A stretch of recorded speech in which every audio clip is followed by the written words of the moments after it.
मकर संक्रांत. गट्टू चिंकी सोबत सोसायटीच्या पार्कमध्ये खेळत होते. खेळता खेळता केव्हा अंधार होतो हे त्यांना कळतच नाही. तेवढ्यात त्यांना आई बोलवायला येते. गट्टू चिंकी, चला आता घरी जाऊया. बाबा आता येतच असतील, मग आपण सोबत जेवण करू. हो आई, चल. गट्टू चिंकी घरी जाऊ लागतात. पण तेवढ्यात ते पाहतात की एक मोठा ट्रक सोसायटीत येत होता आणि सेक्रेटरी अंकल त्यातून येऊन सामान काढत होते. गट्टू चिंकी आईसोबत ट्रक जवळ जातात आणि सेक्रेटरी काकांना म्हणतात, काका, हे काय आहे? अरे मुलांनो, विसरलात का? उद्या मकर संक्रांत आहे आणि हे सगळं तर त्याच्या तयारीतच मागवलं आहे. अरे हो, उद्या मकर संक्रांत आहे, म्हणजे पतंग उडवायचा दिवस. ये! पण काका, हा तर किती मोठा ट्रक आहे. ह्यात काय काय आहे? चिंकी बेटा, उद्या सोसायटीच्या टेरेसवर अगोदर डेकोरेशन होईल, त्यामुळे यात डेकोरेशनचं सामान आहे आणि सोबतच सोसायटीतल्या सगळ्यांसाठी यात पतंग आणि मांजा आहे. हे ऐकून गट्टू चिंकी खूप एक्साइटेड होतात. तेवढ्यात बाबाही ऑफिसमधून येतात आणि सगळ्यांना सोसायटीत बघून म्हणतात, अरे, आज काय माझ्या शिवाय सोसायटीची मीटिंग होते की काय? नाही बाबा, आम्ही तर संक्रांतीचं सामान बघायला आलोय. अरे हो, उद्या पतंग उडवण्यात आणि कापण्यात मजा येईल. बरोबर म्हणालात. तसं मुलांनो, तुम्हाला माहितीये, माझ्या कॉलेजच्या दिवसात मला मित्र काईट मास्टर म्हणायचे. मी लोकांचे पतंग कापण्यात आणि माझा पतंग उंच ठेवण्यात मास्टर आहे. त्यामुळे तुम्ही तुमचे पतंग जरा जपूनच उडवा बरं का. अरे सेक्रेटरी साहेब, कदाचित तुम्हाला माहित नाही, पण पूर्ण मुंबईत माझ्याशिवाय चांगला पतंग कोणी कापत नाही बरं. आणि मला तर वाटतंय सगळ्यात अगोदर तुमचाच पतंग कटेल. बाबांचं हे बोलणं सेक्रेटरी अंकलना काही खास आवडत नाही आणि त्यामुळे दोघांमध्ये जरा वाद होऊ लागतात की कोण कोणाची पतंग अगोदर कापेल. की तेवढ्यात गट्टूला एक आयडिया सुचते. बाबा, काका, तुम्ही भांडू नका. माझ्याकडे एक कल्पना आहे. तुम्ही दोघांनी 2 टीम बनवा आणि ज्या टीमच्या पतंग पहिले कटतील आणि ज्या टीम मेंबरची पतंग शेवटपर्यंत आकाशात उडेल तीच टीम जिंकेल. कसा आहे माझा प्लॅन? वाव गट्टू, कमाल प्लॅन आहे. मी तर बाबांच्या टीम मध्ये असेन. हो, आणि मी सेक्रेटरी काकांच्या. अरे मुलांनो, तुम्ही चांगली आयडिया दिलीत. आता उद्या पतंग कॉम्पिटिशन साठी मीही एक्साइटेड आहे. एवढं बोलून अंकल पुन्हा एकदा सोसायटीच्या कामामध्ये लागतात आणि गट्टू चिंकी आईबाबांसोबत पुन्हा घरी येतात. दुसऱ्या दिवशी मकर संक्रांत होती आणि गट्टू चिंकी सकाळी सकाळी टेरेसच्या डेकोरेशन मध्ये लागले होते. थोड्याच वेळात सोसायटीतले सगळे लोक टेरेसवर येतात. गट्टू, तयार आहेस? लक्षात आहे ना, आपल्याला सगळ्यांच्या पतंग कापायच्या आहेत आणि जिंकायचंही आहे. हो काका, आणि मी जिंकण्यासाठी स्ट्रॅटेजी सुद्धा बनवलीये. काय स्ट्रॅटेजी?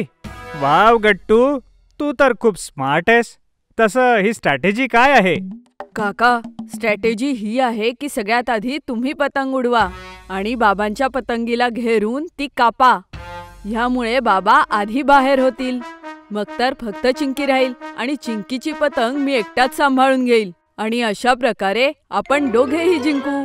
अरे वा गट्टू, ही तर खूप बढिया आयडिया आहे. ठीक आहे, तर मग चल सुरू करूया आणि सगळ्यांना हरवूया. तिकडे बाबा आणि चिंकीने सुद्धा पूर्ण प्लॅनिंग केली होती. चिंकी गट्टूचा पतंग कापणार होती आणि बाबा काकांचा. पाहता पाहता दोन्ही टीम्स मध्ये पतंगाची कॉम्पिटिशन सुरू होते. सगळ्यांचा पतंग हवेत उडू लागतो. मकर संक्रांतीच्या सणामुळे आभाळ अगदी वेगवेगळ्या रंगांच्या पतंगांनी सजून गेलं होतं. वाव, हे किती मजेशीर आहे. गट्टू, माझ्या गुलाबी पतंगीपासून जरा सांभाळून हा, ही माझ्यासारखीच खूप तेज आहे. चिंकी, तू ही माझी पिवळी पतंग जी वाघासारखी तेज आहे, तिच्यापासून सांभाळून राहा.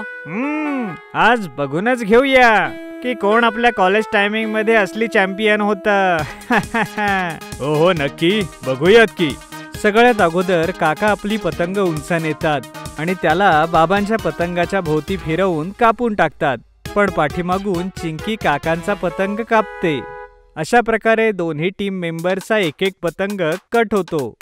चिंकी, आता फक्त आपण दोघेच उरलोत. जरा सांभाळून राहा. सांभाळायची गरज तर तुझ्या पतंगीला आहे गट्टू.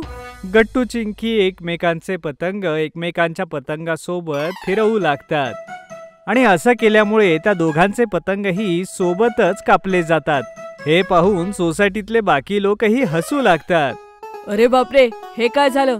चिंकी सोबतच माझी पतंगही कटली. गट्टू, ही सगळी तुझी चूक आहे. मग आपल्या 2 टीमपैकी जिंकलं कोण? मुलांनो, असं वाटतंय आता दोन्ही टीम मध्ये टाय झालाय. बरोबर म्हणाले सेक्रेटरी काका. आपल्यापैकी कोणाचाच पतंग शेवटपर्यंत उडत नाहीये. याचा अर्थ आपण सगळेजण सोबत हारलोय. पण तेवढ्यात सगळ्यांची नजर एका निळ्या पतंगावर पडते, जो अजूनही आकाशात उडत होता. अरे, पण ती कोणाची पतंग आहे जी अजूनही आकाशात उडतीये? तेवढ्यात ते सगळे मागे वळून बघतात आणि दंग होऊन जातात.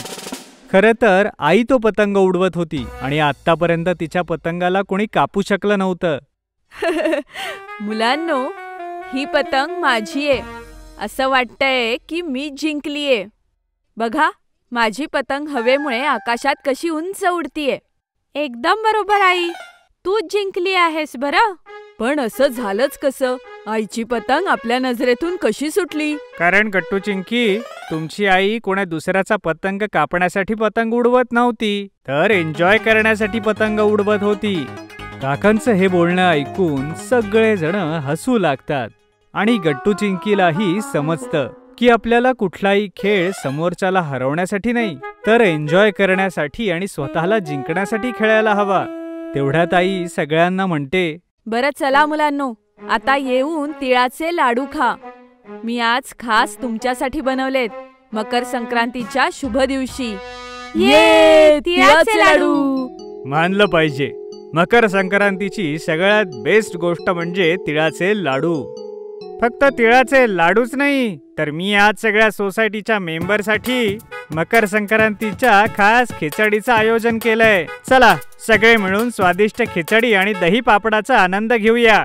मला तर खिचडी सोबत पापड खायलाही आवडतो. हो, मलाही. मग सगळेजण मिळून दही, खिचडी, पापड आणि आईनी बनवलेले तिळाचे लाडू खातात आणि खूप पतंग उडवतात. सगळ्या लोकांना मकर संक्रांतीला खूप मजा येते.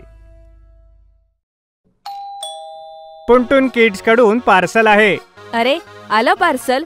जा मुलांनो, उघडून बघा, तुमच्याचसाठी आहे. वा वाई, ह्यात तर खूपच प्रोडक्ट्स आहेत. हे फिशिंग फंड काय बघ.